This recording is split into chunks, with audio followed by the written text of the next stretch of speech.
Welcome to the high-octane world of Death Race 2000, a 1975 cult classic that has left an indelible mark on the film industry. What enduring qualities elevate this movie to an everlasting symbol of the entertainment landscape? Is it the audacious narrative, the visceral thrills, or perhaps the unmistakable presence of a classic Hollywood actor who stole the show for you? Speaking of classic Hollywood, which actor from Death Race 2000 holds the title of your favorite? The film boasts an ensemble cast, each contributing to the intensity of the dystopian race that captivates audiences even today. As we delve into this cinematic gem, we invite you to share your most cherished memory or personal experience related to Death Race 2000. What made this movie resonate with you, and how has it left an impression on your cinematic journey? We would love to hear your stories and memories in the comments below. Now, let's shift gears and hit the track with some random facts about Death Race 2000. Buckle up for a ride through the film's unique blend of action, satire, and social commentary. How did this movie manage to carve out its own lane in the cinematic race, and what surprising elements have contributed to its enduring popularity? Whether you're a seasoned fan or a newcomer to the adrenaline-fueled world of Death Race 2000, join the conversation and share your thoughts. Your perspective adds another layer to the legacy of this iconic film. Race ahead with your comments and let the discussions begin. In a dystopian future, Death Race 2000 takes center stage, a notorious transcontinental race where drivers gain points by mowing down pedestrians. Set in a totalitarian America, this Roger Corman-directed film follows the country's most popular event, orchestrated by a totalitarian government to quell dissent and entertain the masses.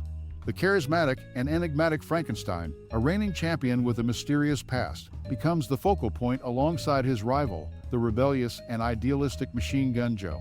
As the race progresses, the drivers face moral dilemmas while the government attempts to manipulate the outcome.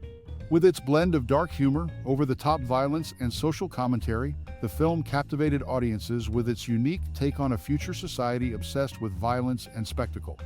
Death Race 2000 left an indelible mark on popular culture, influencing subsequent films and media that explored similar themes of dystopia, societal decay, and the consequences of unchecked entertainment-driven societies. The cars in the 1975 movie were more than props. They were crafted pieces of automotive art. Frankenstein's Dragon Car and Machine Gun Joe's Viterbo were reimagined Volkswagens, showcasing creativity in their design. Matilda, the Hun's Buzz Bomb car, retained the essence of a Volkswagen Carmangia. Nero, the hero's Roman lion car, had its foundation on a Fiat 850 Spider chassis, while Calamity Jane's Bull car stood out as a Corvair. Interestingly, the chase involving Frankenstein briefly featured a 1965 or 1966 Ford Mustang. Don Steele's portrayal of Junior Bruce, the enthusiastic announcer, added a vibrant layer to the film.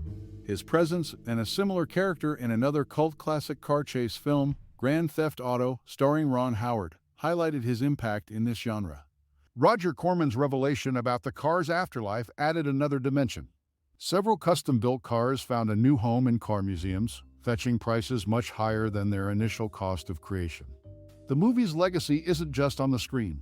It lives on in these intricately designed cars, the performances that breathe life into them, and the stories behind their journey beyond the movie set. Sylvester Stallone took the reins in more ways than one for the 1975 movie. He not only portrayed the character Machine Gun Joe, but also penned some of his own lines. Stallone's involvement went beyond acting, showcasing his creative input into the dialogue of the film. Interestingly, this allowed him to infuse his unique style into the character, contributing to the overall dynamic of the movie. Stallone's dual role as an actor and writer added a distinctive touch to the on-screen presence of Machine Gun Joe, enhancing the film's depth and character portrayal. The racetrack showcased in the film's initial scenes is the Ontario Motor Speedway, nestled near Los Angeles, California. This authentic real-world setting injected a rush of legitimacy into the movie's heart-racing commencement, laying the groundwork for the adrenaline-fueled saga that unfolds.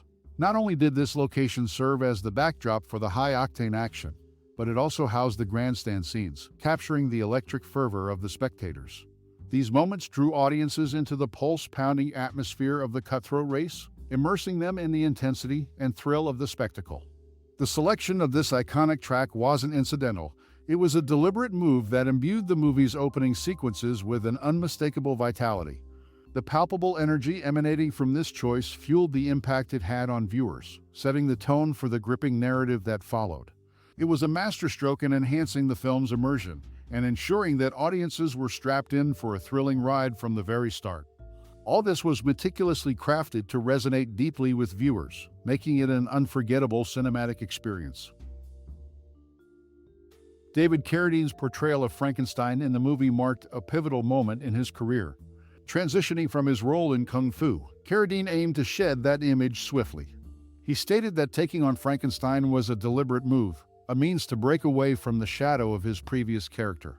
This strategic shift jump-started his movie career, giving him the opportunity to embody a vastly different persona, creating a stark contrast from his previous iconic role. This move not only defined his trajectory, but also added depth to the film's portrayal of the enigmatic character, offering audiences a fresh perspective on Carradine's versatility as an actor. David Carradine's refusal to wear leather posed a unique challenge for the costume designer of the movie. In order to create Frankenstein's iconic black outfit, they had to think outside the box. Carradine's aversion to leather led the designer, Jane Room, to craft an alternative material that convincingly mimicked the look of leather. This creative solution allowed the character's distinctive appearance to remain intact while accommodating the actor's preference. The behind-the-scenes efforts to meet Carradine's requirement for his costume highlight the meticulous attention to detail that contributed to the film's overall authenticity. Roger Corman, the producer, initially crafted a serious screenplay for the movie, but he found it too grim, opting instead for a darker comedic tone. This shift led Robert Tom to rewrite the script, molding it into the black comedy it became. It was Corman's vision to embrace the film's dark material with a touch of humor, altering the narrative's direction and setting the tone for what followed. This pivotal decision transformed the movie, infusing it with a distinctive blend of darkness and humor, shaping its unique identity on screen. The story's evolution from a serious premise to a black comedy underlines the creative process behind the iconic film. As the wheels of time turn, we've journeyed through the audacious and adrenaline-fueled narrative of a certain cult classic. This iconic film, a cinematic tapestry woven with speed, chaos, and an undeniably dystopian charm, has left an indelible mark on audiences worldwide. Reflecting on the manifold layers of Death Race 2000, one can't help but marvel at its ability to provoke contemplation. Beyond the visceral thrills, there lies a thematic depth that resonates uniquely with each viewer. Whether it's the social commentary echoing our reality or the adrenaline rush of the high-speed mayhem, this movie transcends mere entertainment. It invites us to ponder on the human condition and the landscapes of our own existence. Perhaps it's the character's resilience in the face of a relentless race or the enigmatic allure of a society transformed by such a ruthless spectacle. What speaks to you in this whirlwind of dystopian fervor and high-octane action? What threads of this cinematic masterpiece have woven themselves into your memories? We welcome you to share your thoughts, your musings, your favorite scenes that linger in the corridors of your mind. Let's spark a conversation, a celebration of this cinematic gem and the myriad of emotions it evokes. Your voice adds depth to this ongoing saga, enriching the tapestry of experiences woven by Death Race 2000. Thank you for joining us on this journey through the winding roads of nostalgia and thought-provoking cinema. Your perspective enriches the tapestry of our discussions, making it all the more vibrant and captivating. Thank you for sharing your insights, memories, and reflections with us. Together, let's keep the spirit of Death Race 2000 alive.